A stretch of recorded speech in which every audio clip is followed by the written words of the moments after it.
Alright guys, so this video is going to go over how to perform the single leg hamstring curl on a standing hamstring curl machine.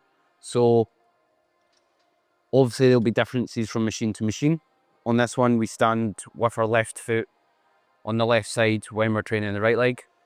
What we're thinking about here when training the hamstring is we want to only move at the knee joint, so we want to keep everything else as still as possible, meaning don't move the hips excessively, don't move anything else, don't pull excessively with our hands and change our position throughout the set.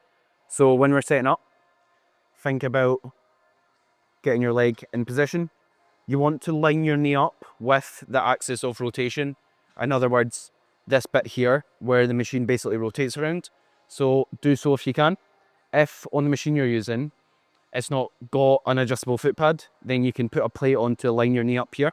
But that's ideally what we want, so this doesn't move up and down our leg excessively and change when it's hard or when it's easy.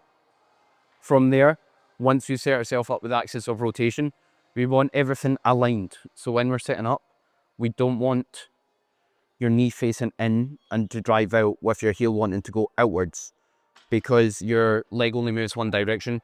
It's a hinge joint. So if I am here and my leg's wanting to go out, there's stress going through the hinge. In a way it doesn't move. So setting up, make sure everything's in line, make sure your knee's in line with the axis of rotation. And then what you want to do, hold on the handle. If, like this machine, it's a bit awkward holding the handle on the other side, just find something to anchor you down. And from here, think about driving your heel back and up so we jam our thigh against this pad here. The reason being is whenever there's something to brace against or push against, we want to do so as it will create more stability. So think about pulling ourselves forward, slightly leaning forward as well, can help lengthen our hamstring more instead of being upright. So lean forward slightly, pull on that handle. Here, think about keeping your core tight and engaged like you're doing a plank. And from there, think driving your heel back and up.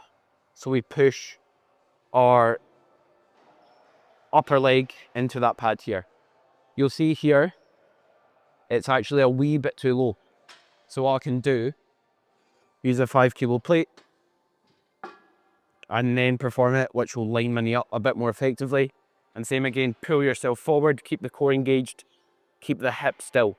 We don't want to be arching our back as we're pulling up, and control your changes of direction. So slight hold at both ranges unless I specify other words to allow us to remain accurate and keep that load in the target muscle.